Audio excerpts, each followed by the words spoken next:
এই বউ বন্দুক নিয়ে ছাড়। এই দেখ, আসল অস্ত্র আমার হাতে। কবিতা, তুই হাতে অস্ত্র তুলে নিলি? না নিয়ে কি করবো বাবা? এতদিন হাতে অস্ত্র তুলে নিয়ে বলে আমার মতো শিক্ষিতাকে হতে হয়েছে ধর্ষিতা। মতো জায়গায় ডাক্তারকে হতে হয়েছে ধর্ষিতা। পুষ্পতে ওকালতি করতে গিয়ে পড়ুয়াকে হতে হয়েছে ধর্ষিতা। তাই তো আজ আমি অস্ত্র তুলে নিতে বাধ্য হয়েছি, কারণ আইনা তো বড় বৈধ আইনের মতো মায়ের বৃদ্ধ নেতাকে বিয়ে করে বড় বিয়ে করে যাবে। এই রুদ্রমের মতো সৃষ্টি করবে রক্ত বিচার দল। তাই আইন আদালতে এদের কোনো বিচার হবে না, এদের বিচার করবে এই জনগণ।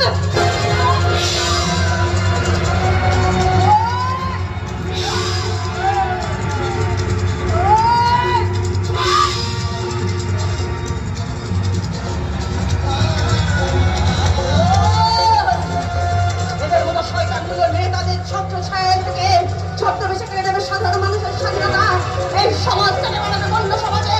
আর এই বন্য সমাজে বাঘিনী হয়ে না থাকলে বিড়াল দিকে যেমন বাচ্চাদের ভয় দেখানো হয়, তেমনি করে সারা জীবনেরা সবাইকে ভয় দেখাবে।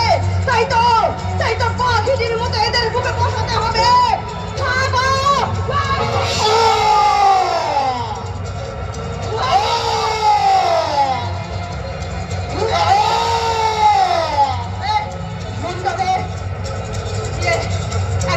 চোখের সামনে আমার ভাইকে ছিঁড়ে দিয়ে ওকে নুন আর লঙ্কার গুঁড়ো দিয়েছিলি না? আমি বলেছিলাম ভাইকে ছেড়ে আমার ভাই চালা করবে, তুই বলেছিলি না ঠান্ডা করে দিবি। আমার ভাই একদম ঠান্ডা হয়ে গেছে, আর কথা বলবে না। এবার দেখতে বললে দেখ ঠান্ডা।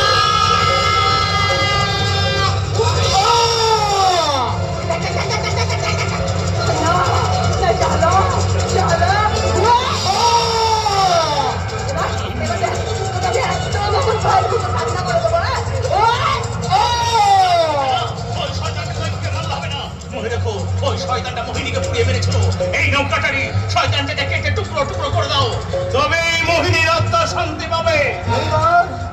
এইবার এই জনগণের হাতে হবে তোর বলি।